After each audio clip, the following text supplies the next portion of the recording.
Hello दोस्तों, मेरे YouTube channel परीक्षा सर्कल में आपका स्वागत है। जैसा कि मैंने आपको कल की वीडियो में मृदभांड पढ़ाया, आज मैं आपको पढ़ाऊंगी महत्वपूर्ण प्राचीन भारत के प्रमुख संवत। जो भी संवत स्टार्ट हुए, हमारे जो संवत भारतीय संविधान में संवत लिए गए हैं वो शक संवत से चलते हैं।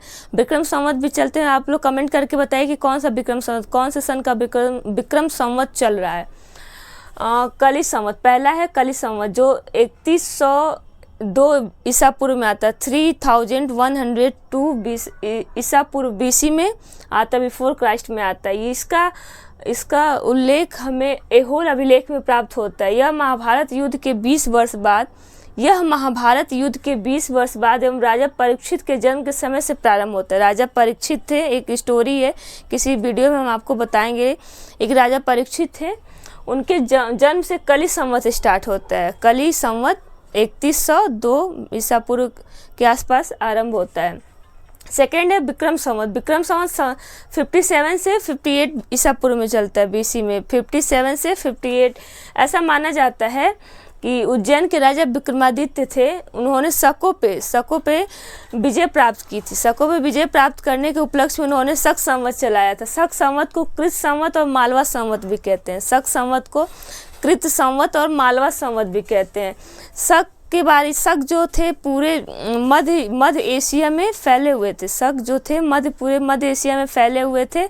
और इसमें ये था कि शक का जो राजा था ये बहुत ही खतरनाक था। इन्होंने, अगर एक स्टोरी इसके बारे में कही जाती है कि एक औरत अपने बच्चे कुएं में गिरा हुआ था, तो एक औरत रो रही थी अपने बच्चों को निकालने के लिए।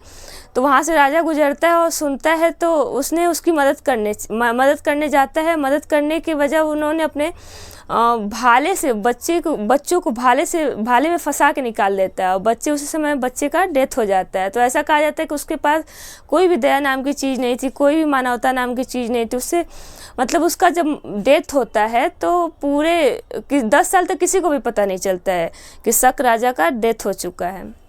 तो शक पे कोई भी विजय नहीं प्राप्त कर सकता था। एक विक्रमादित्य थे, उज्जैन के राजा विक्रमादित्य, उन्होंने शकों पे विजय प्राप्त की। इसी के उपलक्ष्य में विक्रम संवत चलाया जाता है। विक्रम संवत जो 57 से 58 ईसा पूर्व से प्रारंभ होता है। कृत संवत या मालवा संवत इसे कहते हैं। कृत संवत या मालवा संवत कहते हैं। और ये है तीसरा शक संवत। शक संवत जो हमारे भारतीय संविधान में अपनाया गया है। शक संवत ये 78 ईस्वी से स्टार्ट होता है। 78 AD से स्टार्ट होता है, जो कुषाण शासक कनिष्क ने प्रारंभ किया था। ये भारत का राष्ट्रीय संवत भी है। और चौथा है गुप्त संवत, जो 319 से 320 ईस्वी से स्टार्ट होता है। ये बल्लभी संवत इसको कहते हैं। बल्लभी संवत गुजरात के जो बल्लभी में मैत्रक शासक थे, मैत्रक शासकों ने भी इसको अपनाया था, तो इसलिए इसे बल्लभी संवत भी कहते हैं। और इसे अल-बरूनी ने गुप्त संवत का उल्लेख अपने बुक में किया हुआ। अल-बरूनी की बुक कौन सी है, आप कमेंट करके बताइएगा। ये नेक्स्ट है 5वां नंबर, कलचुरी चेदी संवत। कलचुरी चेदी संवत 248 ईस्वी 248 में स्टार्ट होता है। इसकी स्थापना पश्चिमी भारत के अमीर वंशी नरेश ईश्वर सेन द्वारा की गई थी। ये कलचुरी जो पश्चिमी भारत में गुजरात महाराष्ट्र में कलचुरी वंश के शासक थे, नरेश ईश्वर सेन थे। उन्होंने स्टार्ट किया था 248 AD में। 6 आता है हर्ष संवत कन्नौज के शासक हर्षवर्धन थे। उन्होंने ये हर्ष संवत स्टार्ट किया था 606 AD में, मतलब 606 ईस्वी में।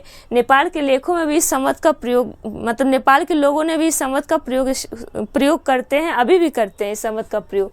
और सप्तर्षि संवत, इसका संधि विच्छेद किया जाएगा तो सप्तधन ऋषि सप्तर्षि संवत। ये सप्तर्षि संवत को लौकिक संवत भी कहते हैं।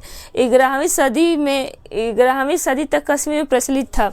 राजा जो कल्हड़ थे, राजतरंगिणी के लेखक कल्हड़ थे, उनके बुक में ये कल्हड़ की बुक राजतरंगिणी में इसका उल्लेख मिलता है सप्तर्षि संवत के बारे में।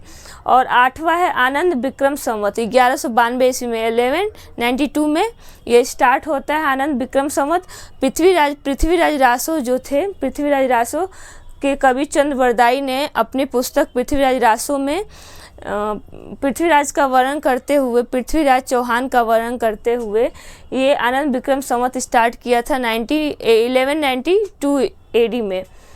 और 9वां है चालुक्य विक्रम संवत। चालुक्य विक्रम संवत 1076 ईस्वी में 1076 AD में चालुक्य विक्रम संवत स्टार्ट किया। कल्याणी के चालुक्य जो थे, कल्याणी के चालुक्य शासक विक्रमादित्य षष्ठम ने अपने सिंहासनारोहण मतलब जब सिंहासन धारण करते हैं उसके उपलक्ष्य में चालुक्य विक्रम संवत स्टार्ट करते हैं 1076 में 1076 ईस्वी में। उसके बाद बहुत सारे संवत स्टार्ट होते हैं। सारे राजा अपने अपने हिसाब से अपने समयानुकूल संवत स्टार्ट करते हैं। इसमें मान सकते हैं कि बंगाल में लक्ष्मण संवत स्टार्ट हुआ था, बंगाल में लक्ष्मण संवत स्टार्ट हुआ था। नेपाल में नेवार संवत भी स्टार्ट हुआ था और हर संवत भी उन लोगों ने मानते हैं।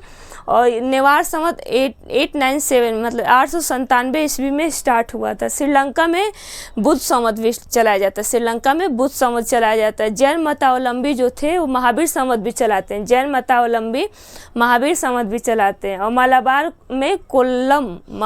में कोल्लम संवत भी चलता है। तो ये सब संवत है जो इम्पोर्टेंट है।